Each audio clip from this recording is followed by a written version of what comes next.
A blessed day to you, all my sports to the bone people. And I am coming to you from the mobile office. Yes, man. Couple of things to talk about in this one, my viewers and subscribers. So, India, they played their first World Cup game earlier today. And it was a low scoring encounter. Now, we see where a couple of people, they are posting on social media. And they are saying that they are not too sure what ICC is doing, because they say they want to grow the game in the US, but based on the type of pitches that they are seeing, it seems as if they are trying to get people to fall in love with Test cricket and not T20 cricket. I'm going to talk about that. Plus, we're going to take a look at Jonathan Trott talking about Dwayne Bravo being the bowling coach, and the fact that, they are really excited about having him on board. Give a listening here until the end. Let me know what you all think in the comment section. Remember to hit that subscribe button if you have not yet subscribed. Alright, so let's get straight to it, my viewers and subscribers. We will start by talking about this game between India and Ireland that was played earlier today. Now, India, they won the game quite easily, but it was a low scoring game, right? I didn't watch the game in its entirety, but I saw when Ireland, I saw when they were batting, and it was difficult out there. Arshdeep Singh and Mohammad Siraj had them moving around in circle, and it was hard. It was hard for the batsmen. I can tell you they played some shots that weren't called final, but the trend continues. The trend of the pitch is not really being friendly to batsmen. It continues. And with some of these batsmen coming from the IPL, where they were scoring 180, 190 and 200, it's probably a wake-up call. The T20 World Cup is what people expect to get a lot of excitement from, and teams are not batting that long based on what you have seen so far. It was the same thing with South Africa and Sri Lanka, right? let me give you the scorecard in this game first, and then I will share what Michael Vaughan and another person had to say about ICC and these pitches. So Ireland batted first in this game, and they were bowled out for 96. Yes, 96 in 16 overs, right? The top scorer for them was Delaney. He scored 26 from 14. All of the top T20 batsmen on their team, they were unable to really negotiate things at the beginning. So Balbirnie, he was removed for 5 from 10. Paul Sterling was removed for 2. Tucker was removed for 10. Harry Tector was removed for 4. So not a lot of batting going on there, my people. As a matter of fact, only 3 people, Joshua Little made 14, coming in at number 10. So only 3 people actually got into double figures, right? So 96 all out. Now the bowling for India, Arshdeep Singh, he bowled 4 overs, 35 runs, 2 wickets. So he was the most expensive, right? Mohammad Siraj, 3 overs, 1 wicket, 13 runs. Jasprit Bumrah, 3 overs, 6 runs, 1 wicket. Hardik Pandya, 4 overs, 27 runs, 3 wickets. Axal Patel, 1 over, 1 run, 1 over, 1 wicket, 3 runs. And Jadeja, he bowled 1 over for 7 runs. So that is basically how it went for that innings.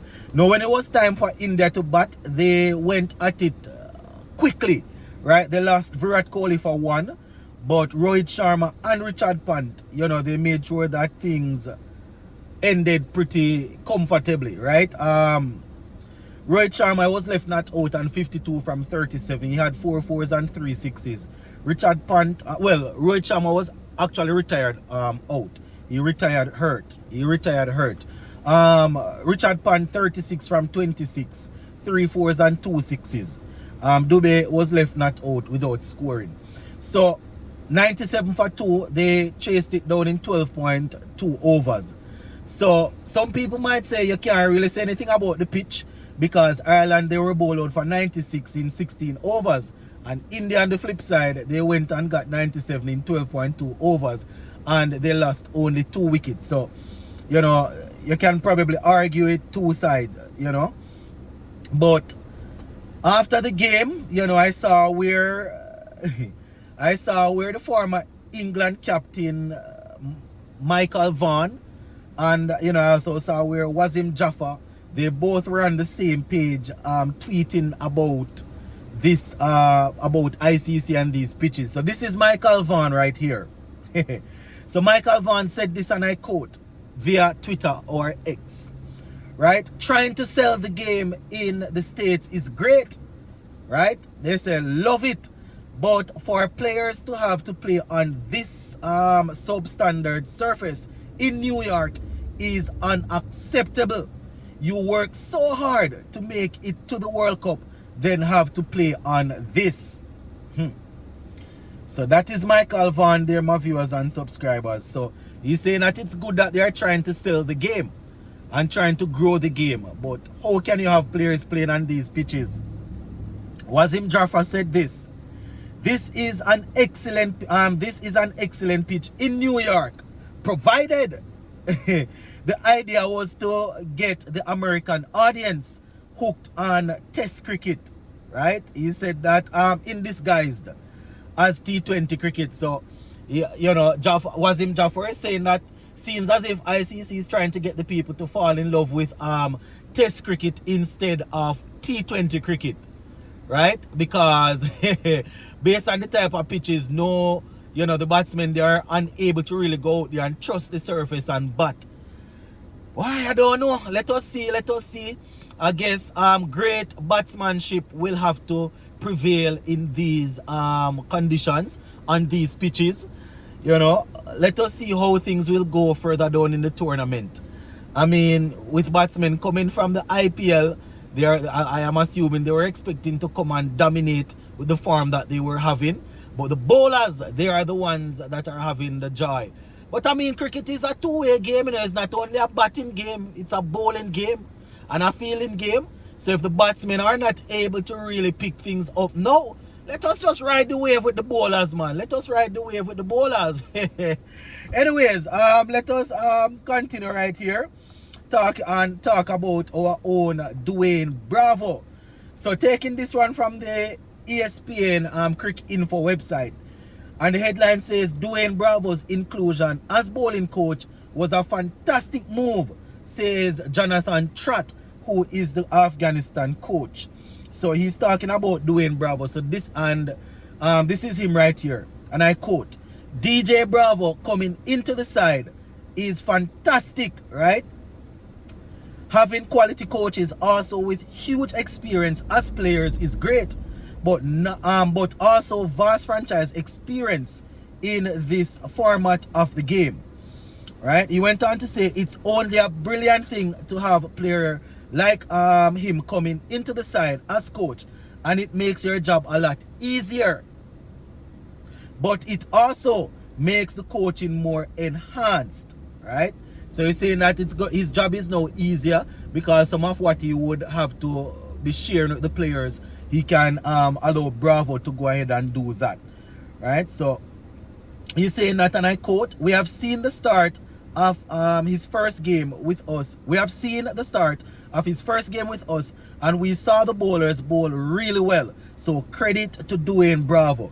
So he's saying that based on how they bowled in their first game, definitely want to give some credit to Dwayne Bravo. Well, as I said, my people, it's good when we have our former players going out there and making their mark in the coaching world. Your career is done as a player, so you're moving on as a coach. You know, congratulations to Bravo. Shout out to him. You know, hopefully people like Bravo and Pollard and Gale and all these guys with the T20 experience, you know, they can find common ground with CWI, and you know, we can utilize their talent. I have always said that once a man is retired, a man is free to go and work, right? If CWI want to engage them, then they probably just need to match whatever other countries or whatever other teams, you know, would be willing to pay to get their service. Because I just saw the things set my people, you know. Let me know what y'all think about this, especially with former players coming out and talking about the pitch or these pitches. Let me know what y'all think. Big up on yourself. Go and leave it right there, so bless.